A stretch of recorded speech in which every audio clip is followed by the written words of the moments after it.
This is the story of the cursed prince who healed a kingdom. One night, as the skies wept and thunder roared, Queen Inkem cried in pain inside the palace of the great kingdom of Umwago. Her cries echoed through the halls, mixing with the howling winds that battered the walls.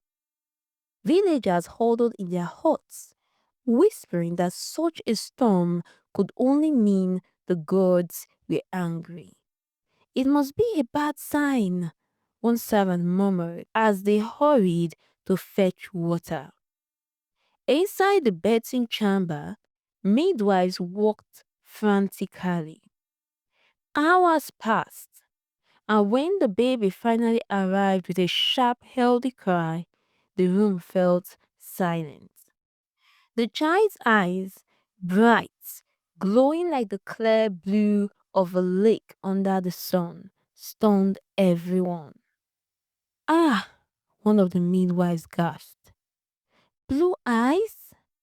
In Inwago? It is not natural." The head midwife stepped forward, her face stern. "This child is not ordinary. Such eyes could mean a blessing or a curse." When King Adisa entered, his face darkened as his gaze fell on the baby. "What is this?" he asked, his deep voice trembling. The palace priest, Dibia Okoye, was summoned. He examined the baby, shaking his head gravely. "This child," he said, "is cursed. If he stays in Umwago, calamity will fall on us all." Queenie Kim clutched her baby to her chest, tears streaming down her face. "He is just a child," she protested.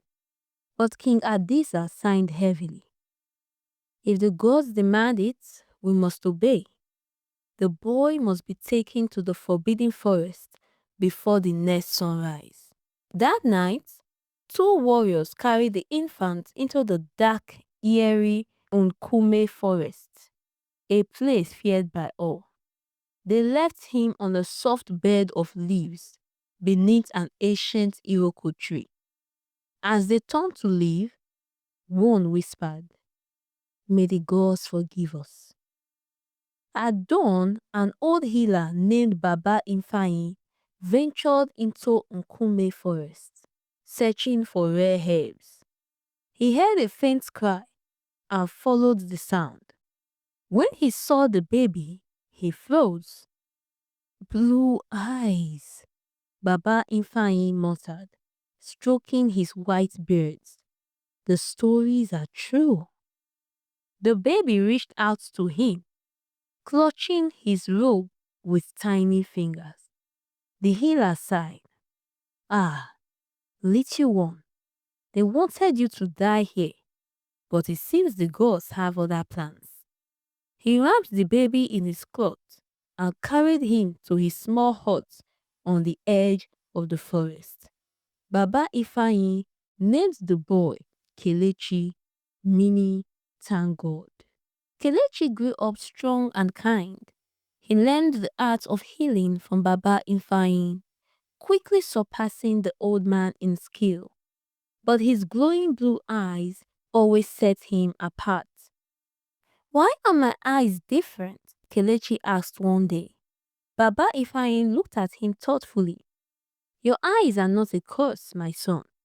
They are a gift. One day, the world will see this too." The villagers, though wary of Kelechi at first, soon came to love him. His hands worked wonders, healing wounds and curing fevers that others could not.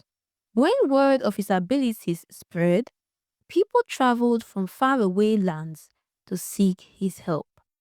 One fateful day, a royal messenger arrived at Baba Ifeanyi's hut. "The kingdom is in danger," he cried. "A terrible sickness has spread across Umwagu. The king has heard of a healer with strange eyes and sent me to find him." Kelechi's heart pounded. He had never left the forest, but something inside him told him he must go. Baba Ifeanyi placed a hand on his shoulder. Go, my son. This is your path. When Kelechi arrived at the palace, he found chaos. The royal family was weak with illness, and the villagers were in despair. Without hesitation, Kelechi began to work, studying the symptoms and preparing remedies. Slowly, his treatments began to heal the people. Queen Ikem, though frail, watched him closely. There was something familiar about his face, about his calm yet determined nature. One evening, she approached him as he mixed herbs. "Young man," she said, her voice shaky, "where do you come from?" "I was found in Nkume forest," Kelechi replied, her breath caught. "Do you have a mark? A small shape on your neck?" Kelechi frowned, but pulled back his collar to reveal a crescent-shaped birthmark. Queen Ikem gasped, tears spilling down her cheeks. "My son," she whispered. Kelechi froze. "What did you say?" "You are my son, the boy I lost to the forest many years ago." Kelechi stepped back, his mind spinning. "No, that's not possible."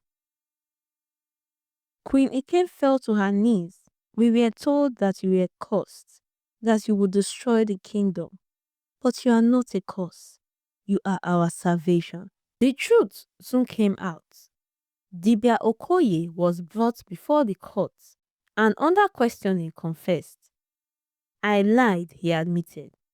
"I feared the boy's power. I thought it safer to cast him away." The king, filled with guilt, embraced Kelechi. "We wronged you, my son. Can you ever forgive us?"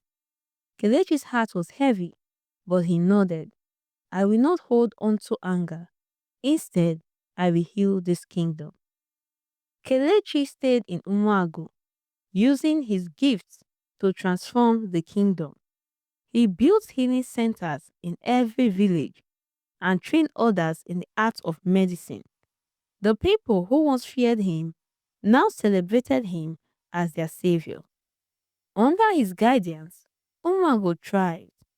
The boy who was once abandoned in the forest became a legend, a healer, a prince, and a symbol of hope.